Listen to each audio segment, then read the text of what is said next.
جی بھائی ہم چھٹے امام کے مانتے، تو ہمت کر کے بتاؤ کہ چھٹے امام کی بیٹی کا نام کیا ہے، ساتویں امام کی بیٹی کا نام کیا ہے، آٹھویں امام کی بیٹی کا نام کیا ہے، نویں امام کی بیٹی کا نام کیا ہے، نویں امام کی پوتی کا نام کیا ہے؟ تمہاری اپنی کتابیں بتائیں کہ چھٹے امام جعفر صادق تو بیٹی کا نام ہے عائشہ، ساتویں امام موسیٰ کاظم تو بیٹی کا نام ہے عائشہ، آٹھویں امام علی رضا تو بیٹی کا نام ہے عائشہ، نویں امام تقی تو بیٹی کا نام ہے عائشہ، نویں امام تقی ان کی پوتی تو پوتی کا نام بھی عائشہ۔ یہ تو ایسی محبتوں کا منظر ہے کہ آل نبی کے دروازے پر جاؤ تمہیں عائشہ ہی عائشہ ملے، اصحاب نبی کے دروازے پر آؤ تمہیں فاطمہ ہی فاطمہ۔ الحمدللہ تم ہمارے دروازے پر آؤ تو ہمارے گھر میں تمہیں ایک ہی وقت میں عائشہ بھی ملے گی، فاطمہ بھی ملے گی، کیونکہ ہم آل والے بھی ہم ہیں، اصحاب والے بھی ہم ہیں۔ رہا یہ معاملہ معاویہ نام، کیا بھائی نام اچھا نہیں، ترجمہ کر کون رہا ہے؟ عجب والا کون بھائی؟ عجب والا کوئی بندہ تھا بیچارہ، اس کو انگریزی پنجابی سیکھنے کا شوق رہتا ہے، پنجابی سیکھنے کا بس وہ آگے جھنگ کسی بندے سے پچھ پڑا، قریب جو پہنچا تو ایک بندہ لوٹا ہاتھ میں پکڑ کے تیز تیز جا رہا تھا، اس نے روک کے پوچھا بھائی خیریت ہے؟ اس نے کہا ٹیڑھے پٹ پہ، اس کا مطلب یہ کہ پیٹ میں گڑبڑ اس کو پھٹ گیا۔ آگے چلا تو بندہ کو بیٹھے رسی بنا رہا، کیا کر رہے ہو؟ میں رسی کو پھٹ دے رہا ہوں۔ اچھا مطلب ہے کہ اس کو پھل دے نہ ہو اس کو پھٹ کہتے ہیں۔ آگے کے دو بندے آپس میں خود اٹھا دے خیریت ہے؟ کہتا میں نے اس سے بڑا پھٹ چڑھا ہے۔ اب مطلب کہ دشمنی کو بھی پھٹ کہتے ہیں۔ اس نے پوچھا بھائی فلاں چودھری کا گھر کہاں ہے؟ پنجابی سیکھنی ہے۔ اس نے کہا بس اے آسان جا رہا ہے، اے پھٹ تے چلتا جا، ادھر پتہ لگے ملتا ہے۔ میں نے کہا رستے کو بھی پھٹ ہی کہتے ہیں۔ کچھ ایسا ہی حشر عربی زبان کے ساتھ لیا فارس کے گنڈوں نے، اور عرب والے ہمیں اجمی کہتے ہیں، گونگا کہتے ہیں، اور یہ گونگا کہے کہ میں ترجمہ کروں، یہ وہی ہے کہ جیسے کسی نے کہا تھا کہ بہرے نے کہا ڈھول بجنے کی آواز آ رہی ہے، اندھے نے کہا دیکھ میں بھی رہا ہوں کہ کوئی آگ جلتی بھی دکھائی دے رہی، لنگڑے نے کہا کوئی لوٹ لے تو بھاگ چلے، ننگے نے کہا یہ چور کپڑے بھی اتارے۔ کچھ ایسا کام عربی کے ساتھ کیا کہ انہوں نے کیا جی نعوذ باللہ معاویہ نام کے معنی اچھے نہیں۔ ترجمہ کر کون رہا ہے؟ جی بھائی جو اپنے امام کو باقر کہتا ہے، اور باقر کے لفظی میں نے کرنے پر آؤ تو پھر گائے کے بنتے ہیں، اپنے امام کو جعفر کہتا ہے، جعفر کے معنی کرنے پر آؤ تو بھائی اس کے معنی جعفر میں بیٹھ کے جعفر کو کھایا تو معنی بہت سارے نکل آتے ہیں۔ یہ اپنے علمدار کو عباس کہتا ہے، اور عباس کے نبی کے زمانہ جانتا ہے۔ یہ جناب علی کے اجداد میں ایک کو کلاب کہتا ہے، اور کلاب کس کی جمع زمانہ جانتا ہے، ہم کیوں کہیں؟ لیکن ناموں کے معنی اور ہوتے ہیں، اسماء کے معنی۔ اگر معاویہ نام کے معنی غلط ہوتے نبی تبدیل کر دیتے نا۔ رمضان کا مہینہ 15 تاریخ مدینہ کی دھرتی سنتی ہجری، اللہ کے نبی آئے اپنی بیٹی کے گھر، پوچھا بیٹی مبارک ہو اللہ نے بیٹا تھا کہ نام کیا رکھا؟ کہا اس کے بابا علی نے اس کا نام رکھا ہے حرب۔ کیا بھائی فرما حرب کے معنی لڑائی جھگڑے کے ہیں، اس کے معنی حرب نے اس کا نام حسن ہوگا۔ اللہ نے اگلے سال سن 4 ہجری میں شعبان کی 3 تاریخ کو مولا حسین ابن علی کو وجود جو بخشا، حسین کو پیدا اللہ کے نبی آئے علی کے گھر، پوچھا بیٹی نام کیا رکھا؟ کہا اس کے بابا نے نام رکھا ہے حرب۔ کیا نام؟ نبی نے پہلے تبدیل کیا، علی نے اگلے سال پھر رکھ لیا۔ جی بھائی جب حوالہ میرے ذہن میں نہیں، لیکن میں نے پڑھا تھا کہیں کہ حرب رکھا کیوں تھا؟ جیسے ہمارے یہاں کہتے ہیں نا بسم اللہ بچے کو پڑھا دیجیے، فتح سپاہی تلوار شمشیر زنی میں جو میرے بھائی استاد ہے حضرت علی کا، اس کا نام حرب تھا۔ وہ حرب کون تھا؟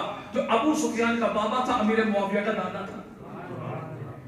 چونکہ عرب کی دھرتی پر بعض قبیلوں میں بعض کام تقسیم ہو چکے تھے، بیت اللہ کی دیکھ بھال بنو ہاشم کے ذمہ ہے، خون وہاں کے معاملات ابو بکر کے خاندان کے ذمہ ہے، مذاکرات سفارت کاری فاروق اعظم کے خاندان کے ذمہ ہے، لیکن اگر جنگ ہو جائے تو عسکری بابر خاندان بنو امیہ کے ذمہ ہے۔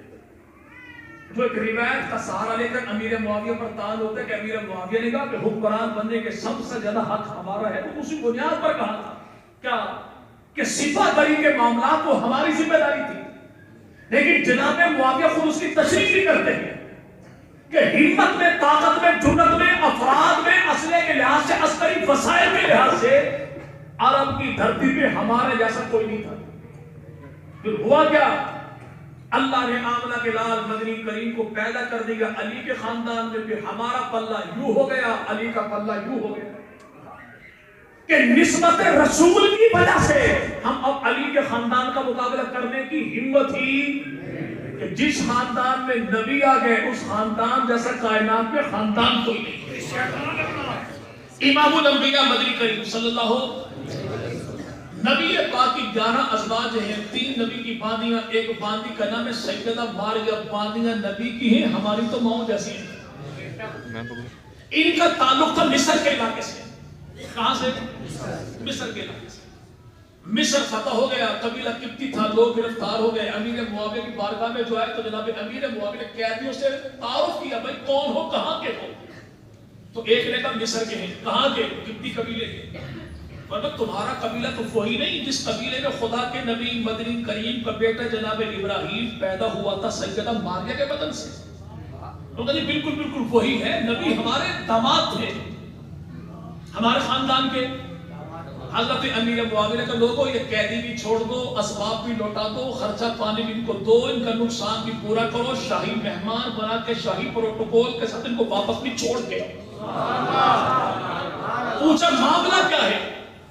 کہ تم سنتے نہیں کہ ان کا قبیلہ پیغمبر کا سسرالی خاندان ہے اور نبی کے سسرال والوں کو ہم قیدی بنائیں، یہ بات دل کو گوارا ہی کوئی نہیں.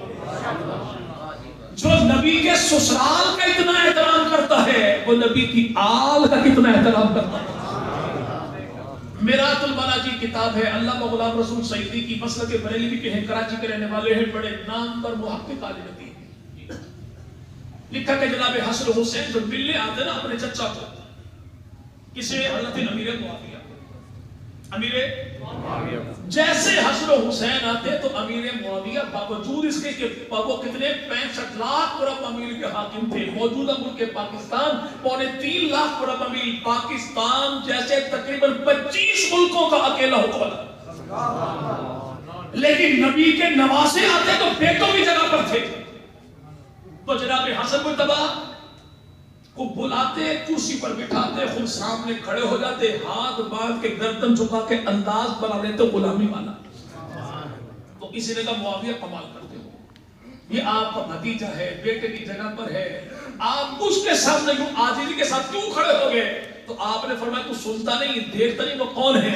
وہ حسن مجتبی ہے، چہرہ اس کا دیکھتا ہوں یاد خدا کے نبی آتے ہیں. فرمایا نبی کی نسبت کا احترام یہ ہے کہ میں یوں کھڑا ہوں. ابن طباطبائی شیعہ مورخ ہے، کتاب لکھی الفخری، اس میں 24 گھنٹے کا شیڈول لکھا امیر معاویہ کا. تہجد کے ٹائم میں کھڑے ہوتے. تو ایک مرتبہ ایسا بھی ہوا کہ مولانا روم رحمہ اللہ نے اپنی مسند میں لکھا کہ امیر معاویہ کی نماز قضا ہو گئی. نماز قضا ہو گئی، بڑا روئے اس پہ.